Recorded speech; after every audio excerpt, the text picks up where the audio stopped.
Now or never. Kavino and Rich with Field Yates. Now, in the NBA, the Sixers, we learned to trust the process. Are we doing the same Field with the Dolphins in the NFL? So in some ways, yes. And as close as we can get in the NFL to trusting the process, we are. There are fundamental differences between the two leagues, though. The most important one is that in the NBA, one player really can alter your franchise forever. And of course, you can do so in the NFL as well. But still, the minute, LeBron James or Zion Williamson or even Joel Embiid to a degree takes over as your franchise player, everything changes for you. So the Dolphins basically gave themselves as many swings for a home run as they could by having 3 first-round picks this year. They've got 2 next year. They've got tons of cap space still. That being said, I just don't know if we'll ever have an NFL team that is able to bottom out in the way that the Sixers did. Maybe until next year, if potentially a team tanks for Trevor Lawrence out of Clemson. Yeah. Well, I look at it like they're playing for this year when you got Austin Jackson, offensive tackle, there to protect Tua. So I got to ask you then, what would be considered successful before they decide to maybe, tank again this season? I think if they win 8 games this year, it's success. And they finished 5-11 last year, but they were really pesky down the stretch. Yeah. They were 4-4 in their final 8 games. They beat the Patriots in Week 17. We all remember that game. And the Devontae Parker connection was incredible for Miami.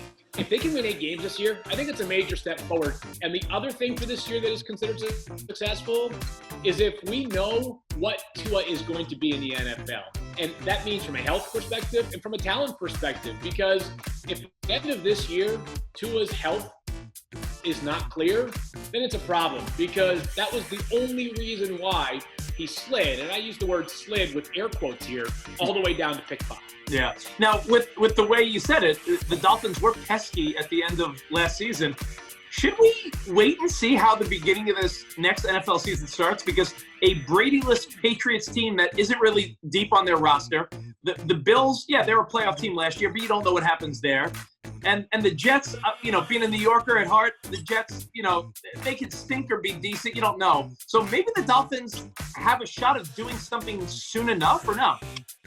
I think there's a chance this division is pretty competitive. And yeah, I don't know that it's as competitive as maybe, for example, I think the NFC North is going to be super competitive, but like the top 2 or 3 teams in the NFC North might legitimately be NFC contenders. Yeah. I don't know if the AFC East has quite the top tier depth.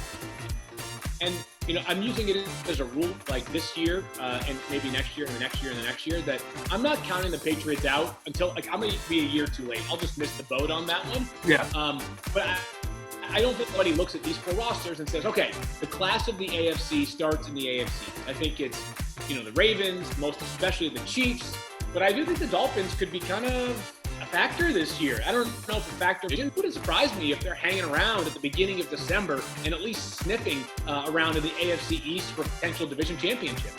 Could we trust the process? No one said it's a short process, Rich. It could be a long process.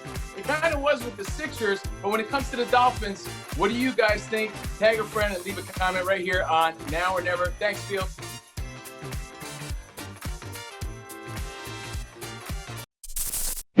Thanks for watching ESPN on YouTube. For live streaming sports and premium content, subscribe to ESPN+.